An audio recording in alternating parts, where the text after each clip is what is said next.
That's a lot. It was a version of Batman. Yes, it was. It's true. It was. Hey, yeah. we aren't doing spoilers yet, guys. Oh, sorry. whoops. We started. We Sorry said about that. No, I don't pay attention. Sorry. I do love your mug, though. I just saw that Yeah. too. No, it's true though. I mean, I might have to go here in a little bit. They say that works for like a third of people, so it's probably true for at least 2 of us. It's true. So 2 of us in the square will drop out. Oh my goodness. Y'all are cracking me up. I am number 2. Boy, Ricky, your cracked up face You are looks really number 2. professional. You must be a director. Oh, you guys are hilarious. Keep the joke going. Man. Oh my goodness. So we are trying to do a live video and we're trying to send it to everywhere else. But being super dope Facebook about is being nerdy on me and not Ooh, Oh, not Facebook. using it as an allowing me insult. to- Yeah. Facebook's being a dork. Yeah. Yes, it is. Is it also I, streaming to my MySpace? Because that would be really awesome. Man, I wish. I will see what I can come up with. I saw a younger person post this week. Like, it would be so dope if, like, when somebody got onto your Facebook page, they just like heard your favorite song. I was Oh, like, "Yep, yes. we used to have that," and then y'all all were like, "No, we hate this," and so we shut it down. And then y'all let your Oh my grandmas in goodness. on it, and now it's ruined. Well, there is that. There is that. So Dan, is that a what 360 world? chair? Can you go all the way around?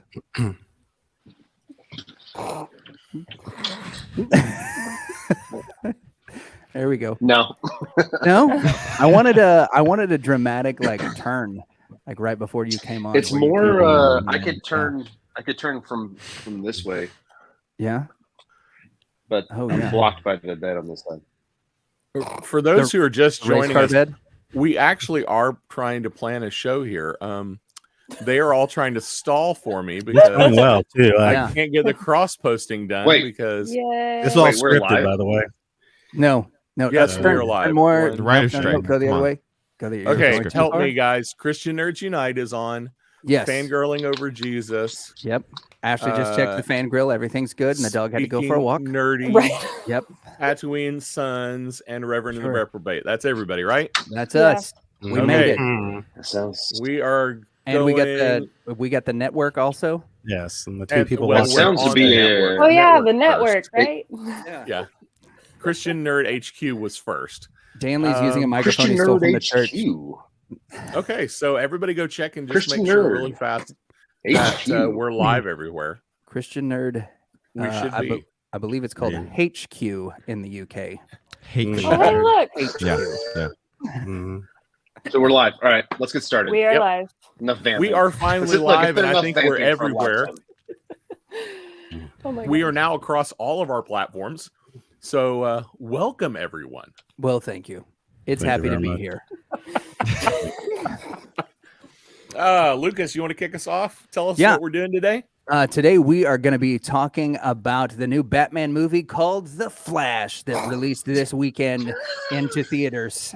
It's DC's kind of sort of in between movie where it's before the new DCU and not quite part of the old DC EU, and so it's a bit of a standalone that might be working itself into some new stuff. But all of us being super nerdy, we all went to go see it this weekend on the opening weekend, and now course. we're going to do some instant reaction. Now, Nate, you've seen it twice, right? Not yet. I'm seeing it again today. Okay, right on. So Yeah. Nate's only seen it once, so he's just as good as What, the what do you rest of think will us. happen the second time? It'll actually play the whole movie. Oh no! Did you? All right. Oh, So I it's missed stopped. like 7 minutes of the middle. okay, which 7 minutes my did you God. miss? Between what and what? Don't tell When anybody. they We're not were going to do spoilers until later. We're not Spoilers. doing spoilers Was that- yet. Not doing Yeah, spoilers. well, I'll until talk later. about it was it- later. I'll talk about it later. All right, so Nate, let's Was get your. just tell me this: was it Um, was it a mechanical failure or a pee-pee break? It was mechanical due to weather. Dude, I lost weather. 3 minutes due to the ladder. What? All right, let's continue. All right, here we go. So we'll start with Nate on a scale of 1 to 10 Ezra Miller haircuts. What do you give The Flash? You know, I really did enjoy it. And that's coming from a DC fan who's watched Flashpoint Paradox a ton of times, read the comic series and all that stuff. I'd have to give it an 8. And the only reason it's not a little bit higher is even though I know some certain scenes, the CGI was supposed to be weird, and I get that. There were other scenes when it just didn't all work super well, but there were also some other CGI scenes which people aren't noticing was absolutely mind-boggling how well it was. So I'll talk about that a little bit later too. All right. We'll go next to the Christian Nerds Untied podcast host, Ricky Pope.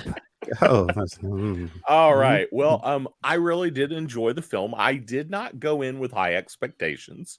So I think I would probably give it like a 7.5. I thought it was a decent movie. I didn't think it was brilliant, but 7.5. All right. Ashley from Friend Grilling Over Jesus. What do you got for us? I'm kind of the same. I didn't have any I didn't have any expectations either. I'd say probably about a 7. The thing that also really helped was, well, we'll talk about it later in Spoiler World, but anyway, all right. Yeah, I'd say a 7. Big DC fan Dan, what were your expectations and where they met on a scale of 1 to 10? Kind of like with Ricky, I think I went in with low expectations or very little. I really enjoyed. I mean, I don't think it's that much of a spoiler. The Keaton's in it, so 7.5. On the way home, my son and I talked, and this was the first time we've talked in months. So I give it an 8.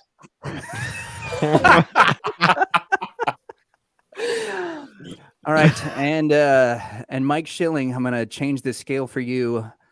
1 to 10 stolen grandma sweaters. What do you give The Flash? Oh, we're live. Sorry about that. That's okay.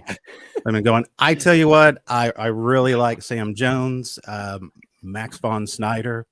I mean, what can you say about the soundtrack of Queens? This is an awesome. It's very retro for me. I have to give it at least an 8. Or we talk. Oh, now we're talking about The Flash that we saw yesterday. Right. Yes. I went into it. I love DC, and I'm a little hesitant where it's going. But anyway, I am a Snyderverse fan. I'm concerned this movie came a little bit too late. But on that, going in, I had low expectations. I was hoping for it not to be a train wreck, so I came out pleased with it, but still confused. So I gave it. I would have to give it a 6.5. All right. There we go. And I'm going to weigh in, and I am going to agree right there with Mr. Schilling with a 6.5. The more I have talked about the film, the more I have to look at, like, my immediate reaction was much better than what I think the more I talk about the movie and some of the things that I've seen. So let's move on. We don't want to do spoilers here. And we got about another 5 minutes of spoiler-free discussion. We do know that Michael Keaton is in the film. And so I want to know, seeing it on opening weekend is something that's totally different than seeing it 3 weeks from now, because a lot of us were in packed theaters. What was the reaction? Okay.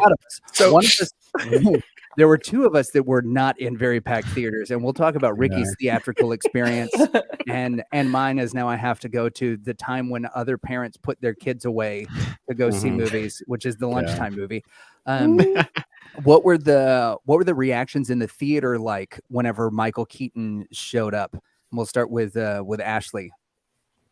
Yeah, it was. I like opening weekends because you get way more crowd reaction, and that was really cool. Because like when he came on screen the very first time, there was of course like applause, but then when he, with the full Batman regalia, like that was like everybody went nuts for that, and that was really cool to see and hear. So. Yeah, Mike Schilling, theatrical reactions to Michael Keaton. I'm a Keaton fan, really like Michael Keaton, Tim Burton fan. But I used to live in the major city. Now I'm out in the middle of nowhere, and to find a movie theater, the one I found, let's say there's not a whole lot of enthusiasm. I mean, between me and the 2 transients that was sitting in the movie theater, there wasn't a whole lot of your enthusiasm. Yeah, I mean, so I I knew Michael Keaton was there, so it was hard not to get all excited. You know, it's almost like, okay, yeah, he's there because I know he's there. Now, if it was something that just out of the blue and I didn't know he was going to be in it, then I would probably be screaming fire throughout the movie theater. But in that case, I already knew that he was going to be there, so it's kind of hard to get excited about that. What does get you excited, Mike Schilling? You know, what gets me excited is a blueberry muffin in the morning. Not really. That's a total lie. A bran muffin and a coffee to keep you regulated. I do love some bran muffins. It gets me regulated for the day. Nice. But yeah, so yeah, well, we're party after this. Let's do it. BB Nate, what was your and the theater's reaction to seeing the real Batman back in the cape and cowl? Yeah, the real Batman. Theater's reaction was dead silent, and we had a very packed theater. And there's a reason that it was dead silent, because the screen came back on just a couple minutes before he showed back up. A lot of people weren't actually in the theater.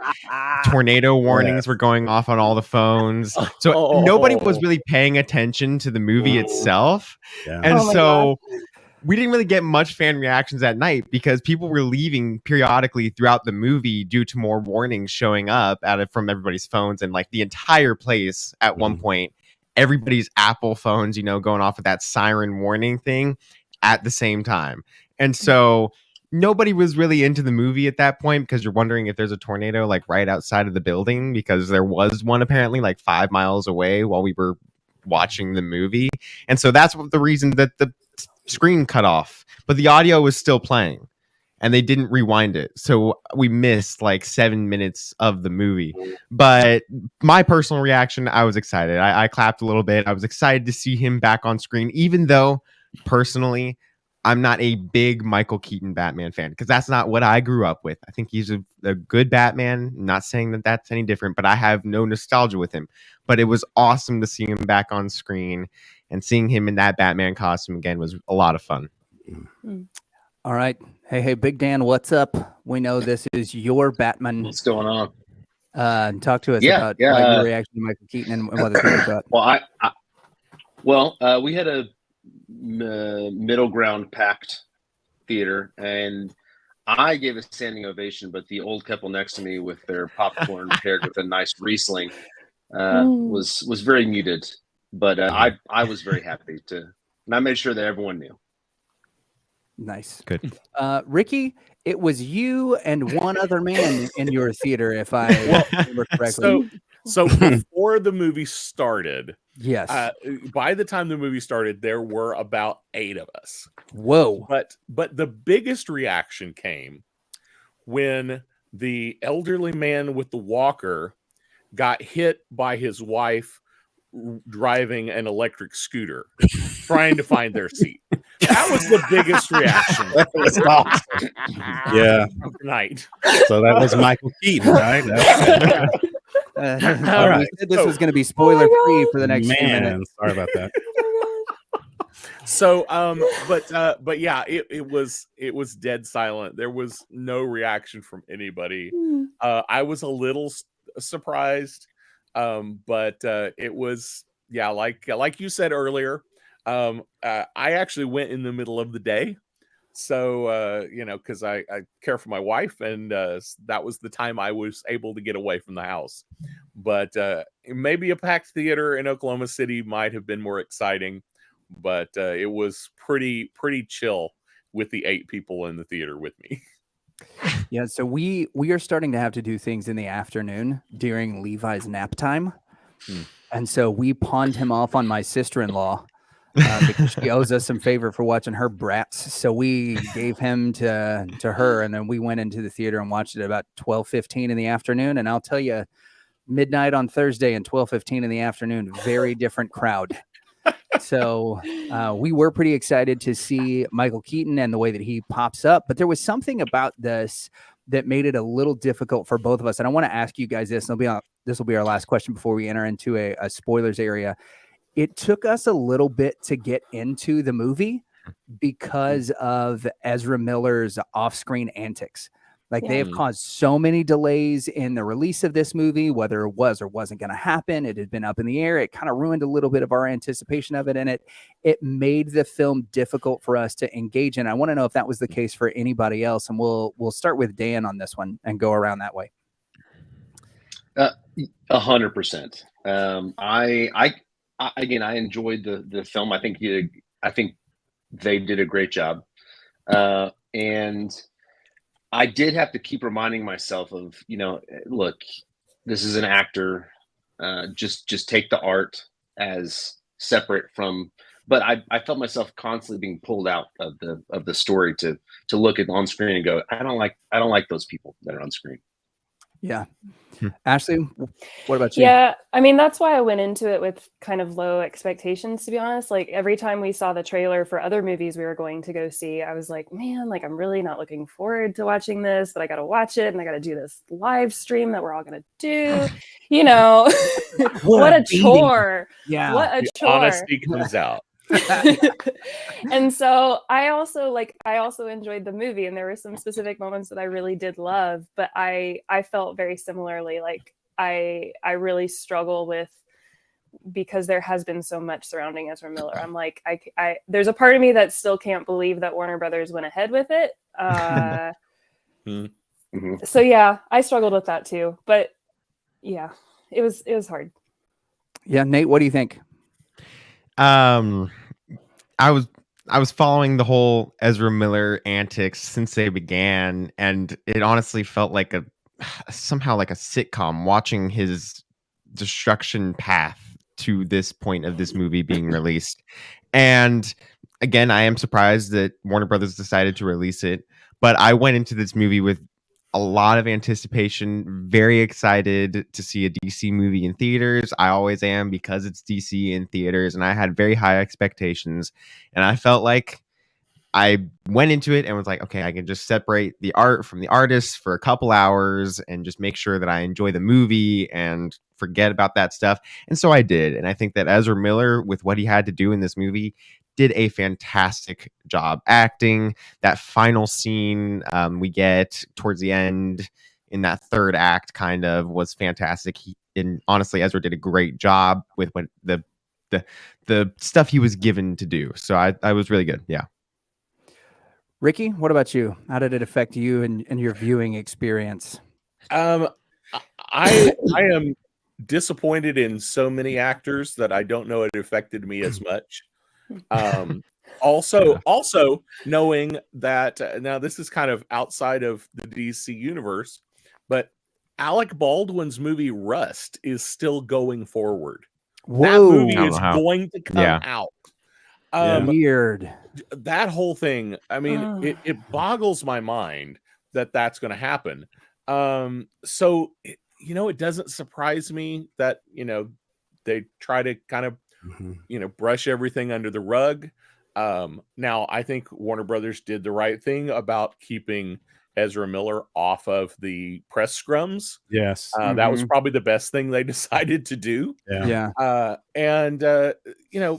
But as some of you have already said, can I separate the artist from the art? I do that on such a regular basis because there are so many actors that are really great on screen, but I would never want to know them in person. I think I've just gotten used to the fact that that's the way most of them are. I'm with you. I would hang out with Michael Keaton in a heartbeat, but not Ezra. I'm with you. Yeah. All right, Mike, bring us home. I'm gonna bring you home here, man. I'm kind of with you on the sense of I was surprised that they went through with it. I mean, let's look at the couple of movies that DC decided just to flush. They already poured so much money into it, and like they did with Batgirl, and Michael Keaton was supposed to be in that as a mentor as well, which would have been awesome. But they've, DC is not afraid to, totally shut it down, even though they've made a ton of money off of it. Now, as far as Ezra Miller, I'm kind of like Ricky when it comes to actors and their characters. Sometimes it does affect me, and for some reason in this case. It did not, because Ezra Miller was the Flash to me. He has such a connection to it, and it was hard for me to believe anybody else as the Flash. So when I came in, I didn't see Ezra Miller. I actually saw the Flash himself, Barry. So, which it's not always the case. Like I said, it depends on the actor. So there you go. Yep. Well, thank you, gentlemen and lady. We will now be entering into the spoilers portion of this program. So if you're just joining us and you have not seen The Flash, know from here on out, we're going to be hitting a lot of different spoilers. And the thing I want to start with, picking up with some nuggets from our group chat here, are the cameos at the end of The Flash. So the cameos at the end is the worlds start to collide. There are all kinds of cameos, and David, the father of the Tatooine Sons, told us that there were a few that were cut from the film. Marlon Brando was initially slated to show up as Superman's father from 1979. Linda Carter's Wonder Woman was initially on the slate. Burgess Meredith and Cesar Romero, the original Penguin and Joker from the 1960s series. And we do hear the Joker's laugh a little bit. But there is one thing that I'm not sure if everybody caught, and this is my favorite nugget from the movie. And this is very, very, very meta. All right. Did we all see Nicolas Cage as Superman? Right? Yes. And we saw him fighting the giant spider. Yes. Do you guys know the backstory for that? Yes. Yes, I do. Okay. So initially, Look, we're not a bunch of amateurs, all right? If you guys know Kevin Smith, the director of Clerks, years and years and years ago, was slated to direct a Superman film. And the executive producer had already tapped Nicolas Cage as Superman in this particular film. Kevin Smith is supposed to be the one that's directing the movie. He's very excited about it. Warner Brothers calls him and is like, "Hey, have you looked at the script yet?" And Smith goes, "Yeah, what's the deal with the spider?" And like, we don't know. The spider is a hard sell for the EP. Like, he wants to have the spider involved in the movie. And it doesn't make a lot of sense to us. And he's like, "I'm not doing it if there's a spider in there." So the movie gets shelved. A couple of years later, a film comes out called The Wild Wild West. James gets a call from his friend at Warner Brothers, and he's like, "Did you see the movie?" He's like, yeah, it's terrible. And he goes, "Did you see the giant freaking spider on it?" And he's like, "Yep." He's like, "Same executive producer." He's like, "You're kidding." He's so obsessed with this giant spider. That scene with Nicolas Cage blowing up the spider as Superman was a nod to Kevin Smith for the Superman movie. Great. That got heavily shelved over that. And for those who are interested, you can find on the internet video of Nicolas Cage in the suit doing some test screening for the movie. So that's how far this went. This movie could have happened. And if Ezra Miller had traveled back in time and stepped on the wrong blade of grass, we would have actually had Nicolas Cage as Superman. And you know he was hoping so hard, Nicolas Cage. Yeah. Just, please step in my universe, please. This to me was evidence that type of Superman movie only belongs in an alternate universe with a botched timeline. That it never. And thank you, Kevin Smith, for saying no. Not a lot of things I'm like, thank you, Kevin Smith, for, but this one definitely for it. So let's start with our favorite movie moments, and we're going to start with Captain Enthusiasm. Mike Schilling, what was your favorite moment from The Flash? Yes, my superpower is to bore people to death. That's what I do. Lull them in a peaceful slumber. Thank you, Colin Robinson. I'm glad you caught that. Guilty pleasure. But anyway, there's some humor in it I liked, especially with the lasso of truth. That was interesting. That was one of my favorites. With Wonder Woman's cameo, for sure. Exactly. I did like the nod to the different superheroes. I mean, I thought it was kind of odd. You saw Adam West, the 1966 Batman, within the collision of the ball. I'm going to call it the collision of the balls. You can take it however you want. But yes, I think there was a few points in that. And like I said, I like the humor. Not necessarily Barry Allen's doppelganger. She got on my nerves. But anyway, that was we can talk about that later. But Yeah, I have words for that. yeah, I know you do. We talked about that last night. Yeah, like what Polly Shore. But anyway, Yeah, so exactly. anyhow, that's in the nutshell. Yeah. What do you think, Ricky? Favorite movie moment from The Flash? Favorite movie moment. I think my favorite movie moment was Keaton on the balcony when he said, "You want to get nuts? Let's get nuts." And I went to That the was snack room when that happened. I went up front. I said, "Yeah, I want nuts." Awesome. Had young That kids who was- never seen the first one. They like, "Yeah, I'll get nuts." that was my favorite moment of the movie, because it's a great line, number one, and number two, everybody knows the "I'm Batman," Mm-hmm. but not everybody remembers the "Let's Yeah. get nuts." Let's get nuts. And for those of us who really remember that movie, that's the key moment when you see Michael Keaton really become this crazed Batman. Mm-hmm. But I thought that was a great moment. And as Mike mentioned a moment ago, my biggest comment of this movie is that I think Ezra Miller did a great job as Barry Allen. But and honestly, I think his acting was great. But other Barry was like channeling Pauly Shore from The Son-in-Law the Mhm. whole The time. we saw. Oh my gosh. Right. That's right. So cringy that whole time. All I could think of was he's Pauly Shore. Somebody Yeah. told me. Where's Brendan Somebody told Fraser? me, Go watch The Son-in-Law, and that's what we want you to be on screen. Exactly. We're gonna go BB back Nate. in time.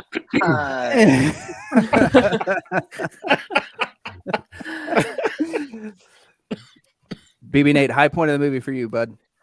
High point. I'll get into it more later, I'm sure, but I really liked the third act, and I think people are missing more of the point of what the actual villain of this movie was. It wasn't Zod, it wasn't Dark Flash, it was time itself. And they did a very great job making that the villain. And I went into this movie months ago, like watching the first trailer. I looked over to my dad and I said, the villain of this movie has to be time, because if it's not, then they aren't really getting this story down right with the Flash. And they did it right. Zod wasn't really in the movie all that much because he wasn't the main antagonist. Dark Flash had a big moment and had a big kind of influence on the story, but he again wasn't in it much. It was just Barry racing against time to try to fix something that he did wrong, and time was the villain. And I loved that. That was an aspect of the movie that they nailed. And there's something that they referenced in this movie that was taken from a 6-issue mini comic series that came out 15 years ago that shocked me that they brought into this movie. And I'll get into that later, but it was an amazing moment for the super fans to be able to know. Oh, cliffhangers Good from BB answer, Nate. Nate. Ashley. Yeah. High point of the film, kid. My high point was Wonder Woman. She's my girl. As soon as like in that scene, as soon as you see the golden rope, the lasso of truth, I'm like, that was the one time I genuinely like cheered in the theater, because that's 2017 Wonder Woman is one of my top 5 movies. Mm-hmm. And I think Gal does such a wonderful job as her, so I love that. Did we get her theme? I think we did. Yes. Yeah, we did. Okay. Yeah. Yeah. Exactly that. Yeah, that was exactly it. that. I Yeah, it was also, a big moment. Gabbana's theme. Yeah. the other 2 moments that I really like, the other 2 highlights that I had, when Barry won Prime. I'm gonna go with like Spock Prime, Barry Prime. When Barry Prime like is trying to get his powers back and it's not working, and Kara takes him and carries him into the storm, and she says, "I've got you." I don't know why that just really like hit for me. Even more than like what does a symbol mean? That felt really cool. And then the last moment he has with his mom at the end, which I think somebody else was referencing too. That was a very powerful scene, and I thought Ezra did a fantastic job with that. And I don't remember who the actress is that plays his mom, but she did phenomenal. She was so much fun to watch. I agree. So, yeah. All Those right. are my top 3. Whip. What is it? Yeah, no, I gotta echo Ashley with the mom scene in the grocery store. That was very, very cool. I found myself thinking, like, thank God we have women and mothers, and because I'm not going to do that in a grocery store. I see some guy talking me up and he's having a hard day. I said, "Do you want a hug?" I'm not doing that. No. So I'm glad that we have people that are built that way. You'd give him Other the than Bill that- Burr, like go in the corner, put a jar Yeah. on those feelings, and put it on the anger shelf That's right here exactly. in the middle of your chest. Yeah. And That's right. somebody else is going Yes, to pay yeah. for that later. Oh my gosh. Like, are You you, know what was Irish? cool- If you're Irish, you know what to do. No, what was cool about that Go ahead. scene, sorry, I'm going to interrupt you, Danley. What was cool about that scene is I have seen interactions like that at conventions, like at Comic-Cons.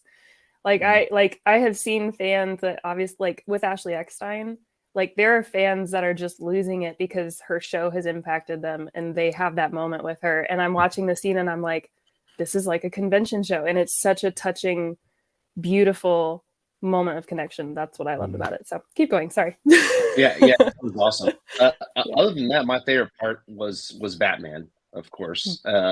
Specifically Keaton. I loved he definitely had the charm and the I'm trying to think of how to describe this. He had these looks, these kind of side smiles while he was flying the plane and the Flashes are arguing and he's just in the zone. Just perfect. He did a great job. I loved it. I was cracking up at the comeback. My only thought was I did think it was odd that they paid homage to I can't remember the director now of the original Batman Returns. Tim Burton. Tim Burton. Mhm. Burton. Yeah. That they did a good job, clearly bringing back the Batplane and the Batmobile and the cave and everything. But Gotham is totally different. It's just a regular, normal, clean city. And I guess that the thought is maybe it changed. Like you said, crime is gone now, which was very funny. He did such a good job. That's great. But the city is totally different. It's in a different world. It's this Batman alone on an island from another world in a realistic city. That was odd to me. So Batman, sure. Batman with no metahumans cleaned up Gotham. Yeah. Maybe the metahumans were the problem. They certainly were with this film. I think that's what Batman was saying too. I have to agree with Dan. That kind of pulled me out too. We remember Tim Burton. It was almost comic-like, dark from the originals, and then here he is in this kind of this today real world look, and there he is on an island by himself. I mean, because even making spaghetti, go. And I love the nod to Tim Burton, even with the Batman Adventure series, animated series, even the, that sound when you first walk into the Batcave. So it was weird, it's a nod to that, but then you're in a different world. And it's definitely not Tim Burton. Yeah. I did love that though. That pull out to that something else is happening, and the way he explained the fractured timeline. I gotta say, Batman's initial on-screen appearance with the long hair and the scruffy beard and all that, I turned to Kirsten and I was like, if anything ever happens to you, that is what I'm gonna end up looking like. Like that's it. I'm gonna be a guy with one flip-flop making spaghetti alone in a home. And that's what's going to happen. Our children are just going to be feral on the grounds. Like I'll just give up. So it was that was it for me. Now talking to her was a little bit different. As the first time, and we talked a little bit about the Ezra Miller stuff. The very first time that I heard anything from Kay during the movie was when Kara blasts Zod with her eyeballs. When she just shoots him with the lasers after he talks about Kal-El, that the infant didn't survive. One of the parts of this movie that has been talked about a lot is the baby shower at the beginning. For two reasons. One is because universally, thus far online from what I've seen, moms not a fan of that scene. And number two, anybody who has basic education in Photoshop Also, not a giant Yeah. fan No, yeah, of, exactly. of that scene. I know BB Nate referenced earlier that this is getting a lot of criticism from those things. But Ricky, I want to talk to you because you have been in production, you've been in film directing, you've done stuff with graphic design and graphic arts, used CGI in films. What went wrong for DC in this particular thing? It almost seems like the film was unfinished, or like they blew their budget on some really cool stuff that happens later, and that they were just like, hey, We ran out of money. Yeah, we need the interns to finish this. All That's you guys right. with degrees, y'all go home. Let's throw this Camden on is it. yeah, this one scene actually that the CGI in this scene did kind of bug me. One of the things that I thought was so weird was the dog was rendered so well. Oh yeah, What? yeah. The dog was rendered so so much money well, on the and dog, the yeah. babies looked so they didn't even look like good. Like I wouldn't have given that They looked like they were toy from Mass doll Effect. to Yeah. my girls. They Yeah. would have nightmares. I would just save the dog. I mean, and Yeah. But yeah, the Cabbage Patch Kids. it was such a Oh, it was goodness. such a weird scene. And the whole time I'm going, they are totally good. The minute I saw the door locked, I was like, That's not even those babies are all going out the window. This is the minute the door was locked, I'm like, oh, Mhm. that's where this scene's going. Mhm. But the CGI was just so poor on that part. And now there are some other scenes that the directors claim the CGI is bad on purpose. Okay, that's fine if that's really what you meant, but like I don't think this was one of them.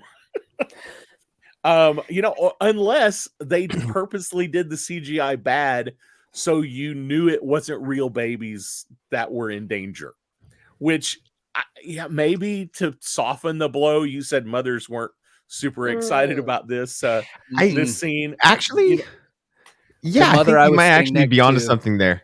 Yeah, the mother I was Because sitting next to did not appreciate it. yeah, because when Barry has all of the babies on the stretcher and there's still one in the microwave and he A opens it, microwave. Oh my gosh. it's still Yeah. a CGI baby in the microwave. Yes. But We then it almost switches left. to him pulling out a real baby. So it very well could have just been that they didn't want to risk any concern with the baby being in a microwave, and they wanted to make sure that people were like, we don't have any concerns that this is a real baby in a microwave. Just be no safe babies were harmed in the making of in the this making movie. of this film. Yeah, That I almost feel like then scrap the scene.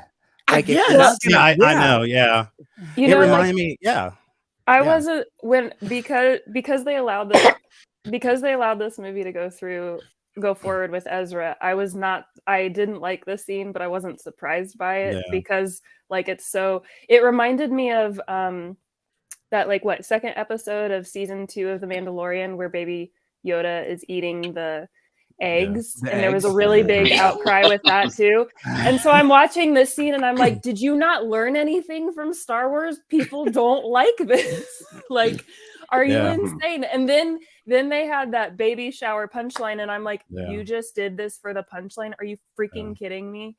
Like, a I good like the punchline. dog. You got a real Yeah, The dog solid was joke. fine. The Yeah. dog was great. The babies Yeah. was too far. I'm like, Warner Brothers, you have lost me here. Oh my gosh. That This was reminded me of- probably. Go ahead, Mike. Yeah, this reminded me, as a child of the 80s, there was a game at the arcade and it was called Bouncing Babies. And your job was to catch the babies. That's what I thought of What? when I was, yes, back in the 80s, the Bouncing Baby. No, And your that's not a job real was- thing. It is a real thing. I'm getting Google it. It's there. Yeah. It's a real thing. So that's That'll what be our came next to my Let's mind. Play, Dan. So the Yeah. other thing that I think that, like Ashley said, this was a horrible scene. Why did you do it? So then they decide to use it again for the credits. Yep, from the dog's point of view. Yes. Which probably And kind then of he funny. goes, and also in the time bubble, we see it over and over and over and over. Oh, yeah, I know. Oh, yeah, you're right. Yeah, like I think the reason that the dog was rendered so well is because they started with the credits and then worked back to the front of the Yeah. movie. Because the dog is such a central piece to the credits and Yeah. maybe that was meant to be not the credits and more at the beginning of the film, and they watched it and they were like, oh, you're kind of making the scene about the babies flying out of the window about the dog. Maybe we put that in the credits and you guys fix the babies. And they're like, well, we got like 60 cents left. What do we do? You know, pay everybody and well, never mind. So there's this huge criticism about the CGI. Also, that's not what newborn babies look like, just for all of No. you non-parents No. out there. They Yeah. threw like some 1-year-olds in newborn baby caps out the window and we're like, this will be good enough. A lot of continuity issues with what's supposed to be the prime timeline there. This is better than American Sniper, though.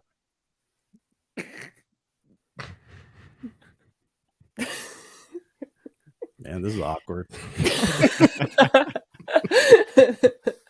BB Nate had Don't you lay mentioned out on me. earlier Just keep that there was a lot going. of lot of references to the Flashpoint comic series and some of the miniseries and stuff.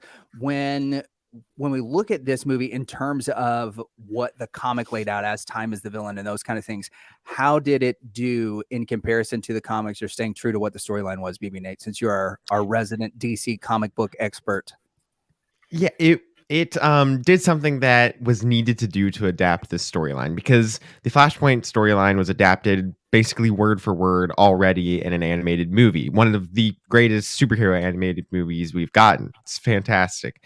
And so to redo that again in live action would be difficult and dumb. It would just not have been a good idea for DC to do that. And so for them, they took the bare bones of what made the Flashpoint paradox such a great story and made it to where there were twists and turns that somebody who's very well known in the DC world and knows what they're talking about with Flashpoint, still wonder what's going to come next. I was wondering what was going to happen next. And the ending in the Chrono Bowl, which that was from the Chrono Bowl, is something that was introduced in a single 6-issue comic series following Final Crisis back in, I think, 2009 or something like that, the return of Bruce Wayne. And it's something that the Flash used to go back through time to be able to find Bruce Wayne when he was shot back in time from Darkseid.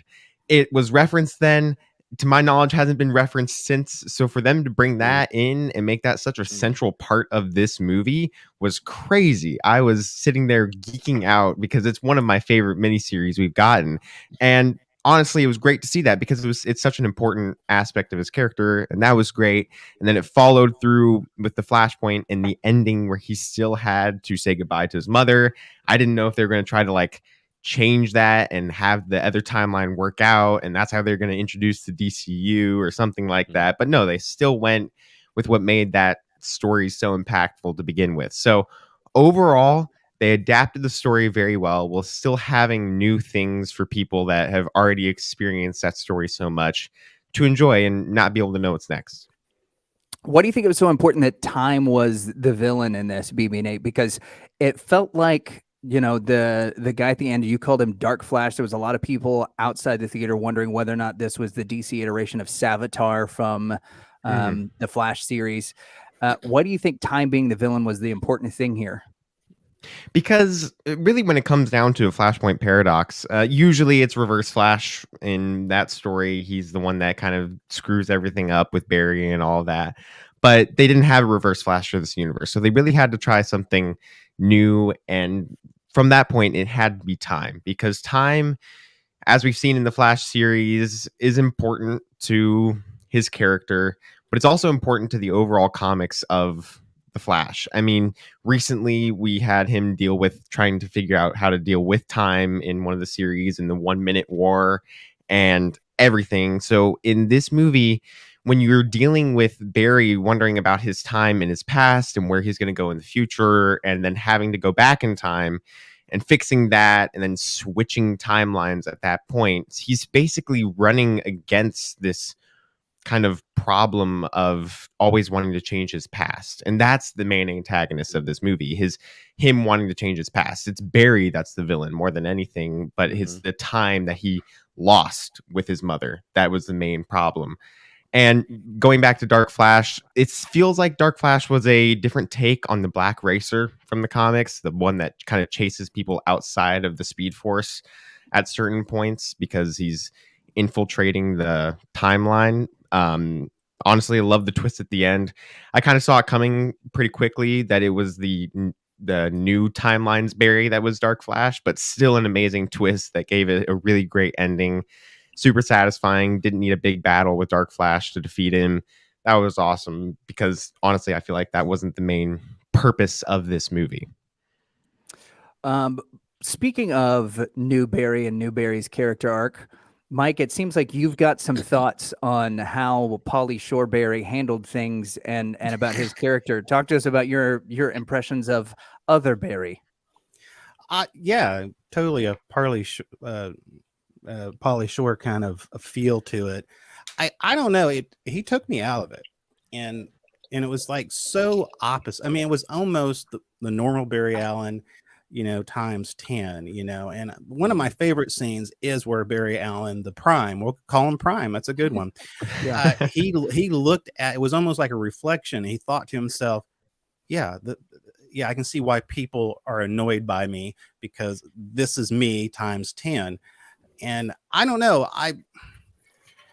do I think they could have toned him down and would the movie be okay? I think so. I think they really need to tone him down a bit. I don't know. He was very hard to watch. It was very cringing for me. And I don't know if it would be a good idea or not. Maybe it would take an element out, but it was just hard for me to watch. It seems like they turned Barry Allen into like a Central City surfer. Yeah. And that doesn't seem like that would necessarily be the case. Also, Daly and I growing up in Texas, we grew up with a lot of people who had Latino moms. And there is no way on God's green earth I reached out to a couple of my friends who have seen it, and I'm like, hey, do you think your mom? And they're like, no, my mom would have beat me with a chancla. There's no way I get away with acting like that. And so I thought that was kind of an interesting thing that they went that way with it, that Barry growing up with his mom ends up less responsible in general. Yeah. Well, he didn't have to grow up at that point because his father wasn't in jail and his mother was alive. So he wasn't forced to mature. No excuse. And they pay for a real nice apartment in wherever and they school. are. I forget. Nice. Yeah. Yep. So Ashley, you said that your favorite part about this was Wonder Woman showing up. We've alluded to the scene with the lasso of truth. What was it about that particular scene that you thought was so good as it brought to life some of the stuff of Barry and Batman Prime? I guess who was Batman Prime? Honestly, I just love Wonder Woman, and I was just happy to see her because there's been so much. Like I love James Gunn, but I'm also, I think, Mike, you said this earlier, like I'm a little nervous about where DC is going. No. I hate that Henry Cavill's out. I love Me too. I love Gal Gadot, and I'm curious to see how Wonder Woman will continue with Patty Jenkins and her.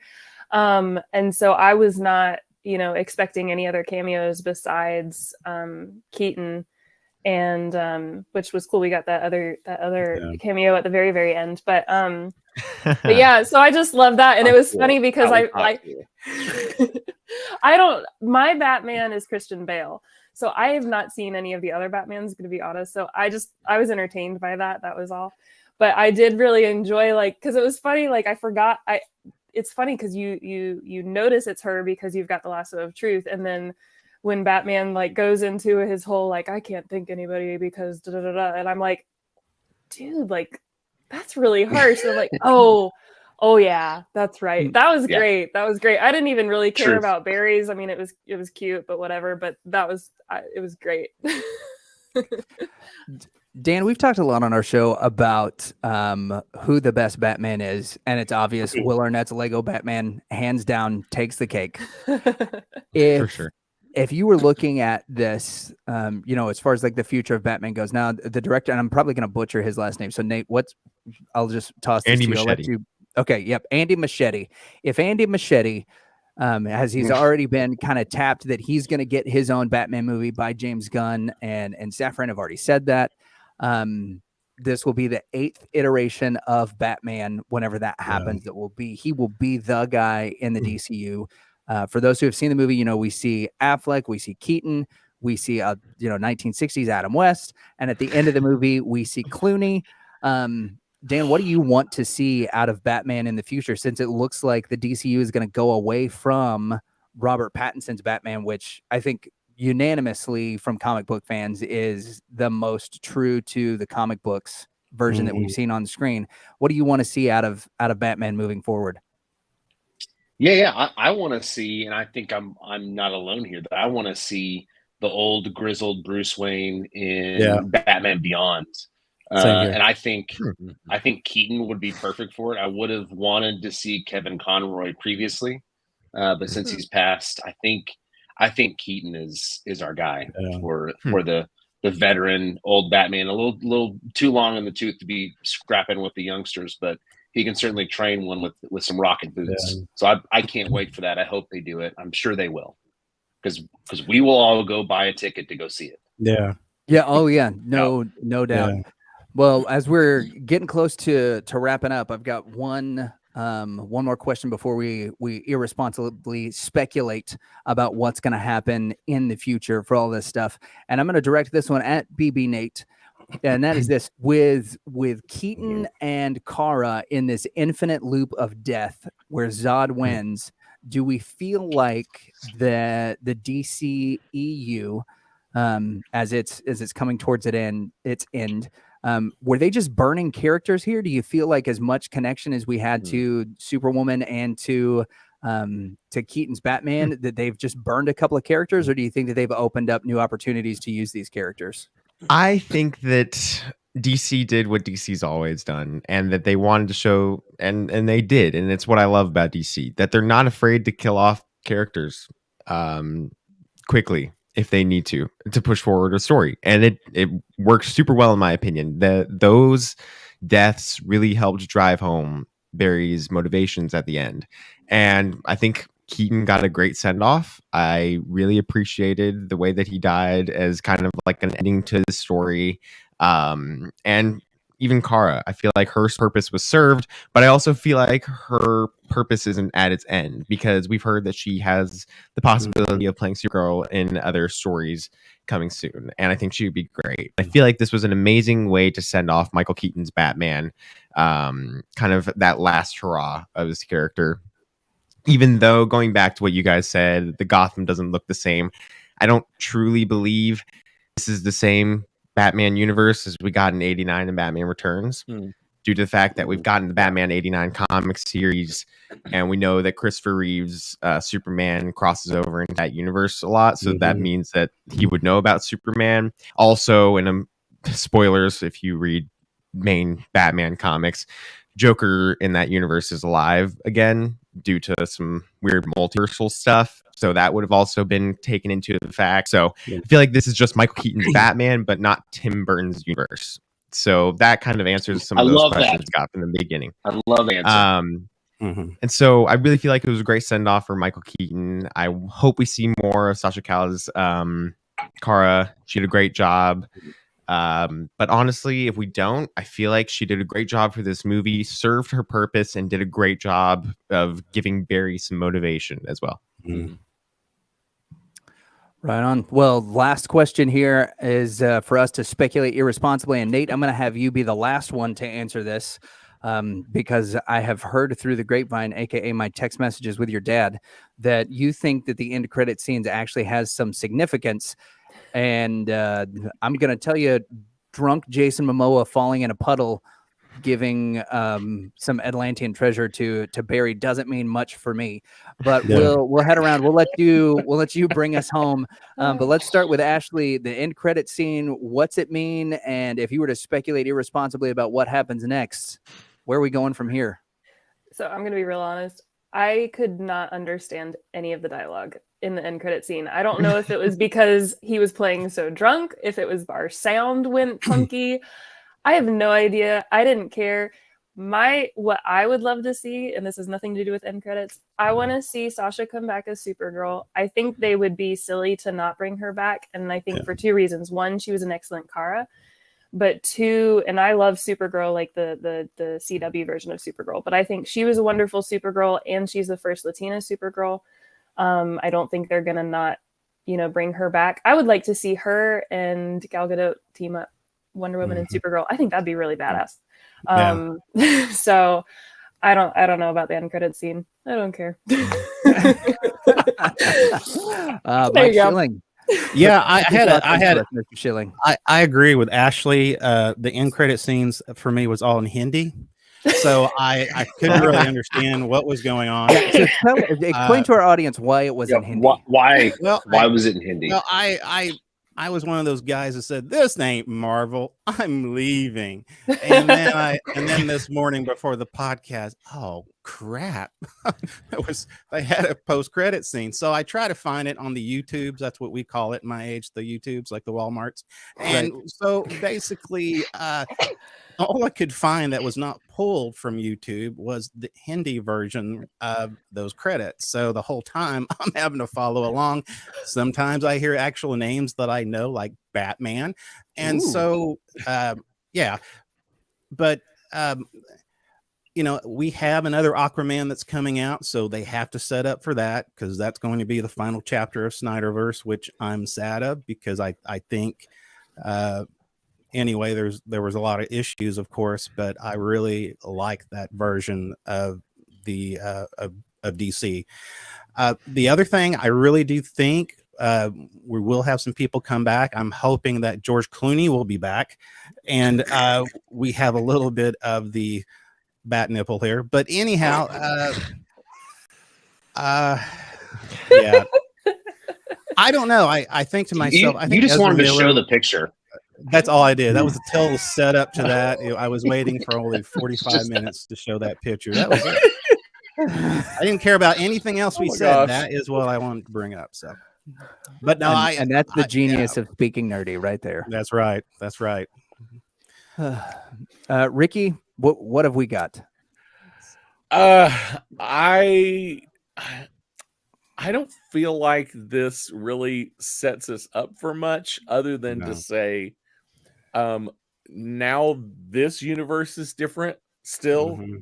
This is Barry has landed in is it an altered future or is it a different future? Which is I'm not quite sure about. I don't see Clooney coming back as Batman for the Brave and the Bold. Thank the maker.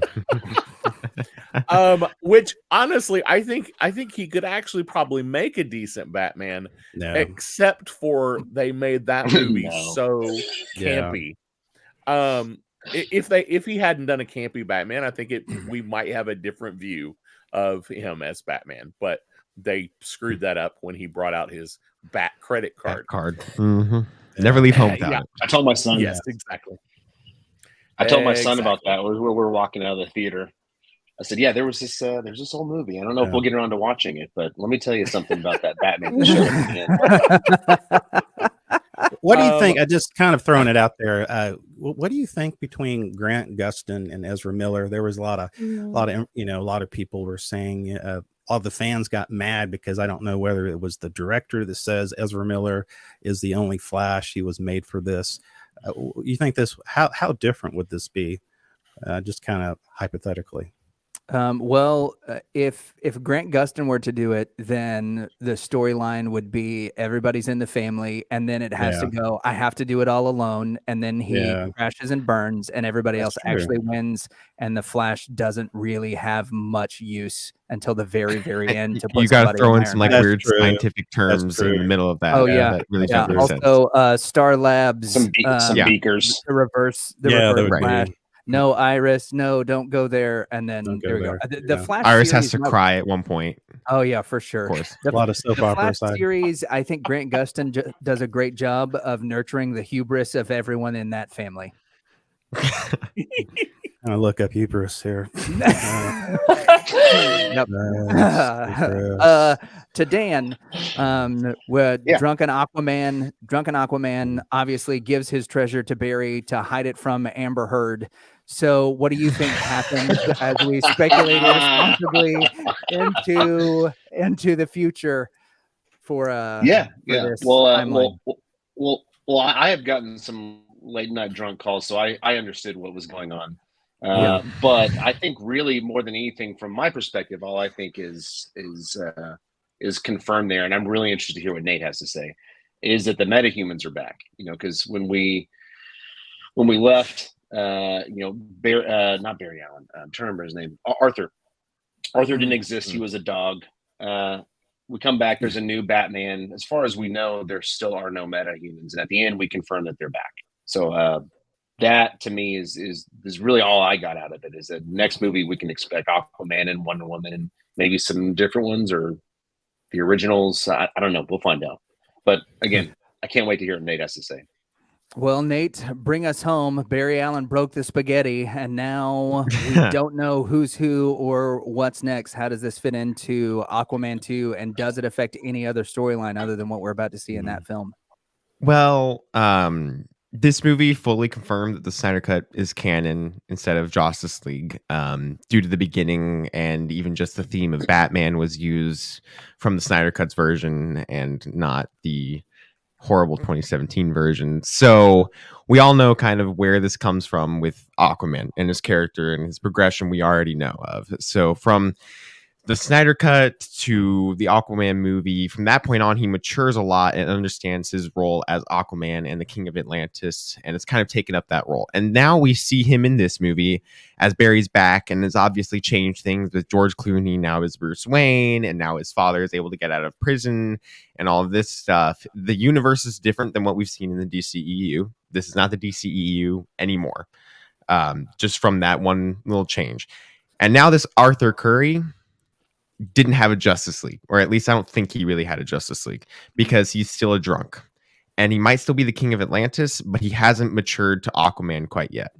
And so I'm not sure if we're going to be able to see that in Aquaman the Lost Kingdom, which honestly could check out with the Lost Kingdom being Aquaman doesn't have Atlantis anymore due to the fact that he just lost it because he isn't really a king all that much. He's giving away Atlantean gold for alcohol. Like, that's not what a king would do. That's not what Aquaman would do in the 2018 version. It's not what he would do in the Snyder Cut. That's not the Jason Momoa Aquaman we know.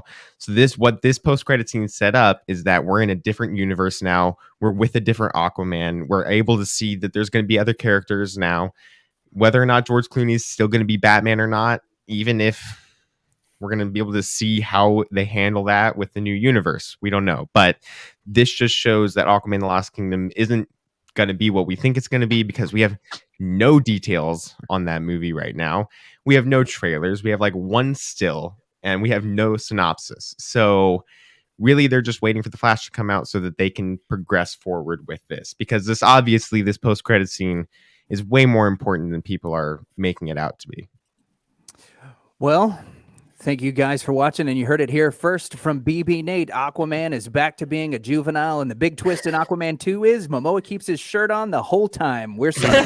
Thanks for watching Christian Nerd HQ. Make sure that you guys like and subscribe to all the channels that are represented here. Check out the podcast, as we've got a new one that comes out every week or every day of the week on the network, and make sure that you guys stay subscribed and like our Facebook group to stay up to date on all your nerdy news from your favorite fandoms.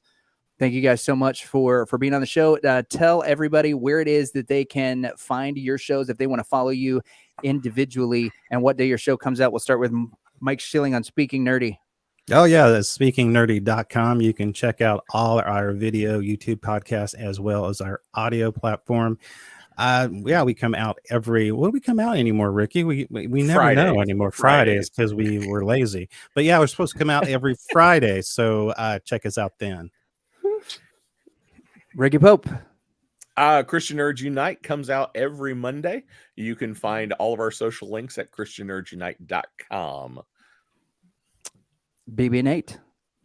We're with the Tatooine Sons. You can find us on many of the podcast platforms you listen to, or social media platforms you use, or TatooineSons.com, but SONS, not SUNS. We've had to, yeah.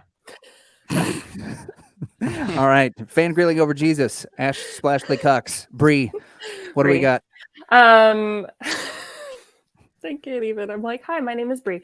No, yeah, I think you can find us at fangirlingoverjesus.com, and you can find our podcast devotional comes out every other Wednesday. Yeah, every other Wednesday.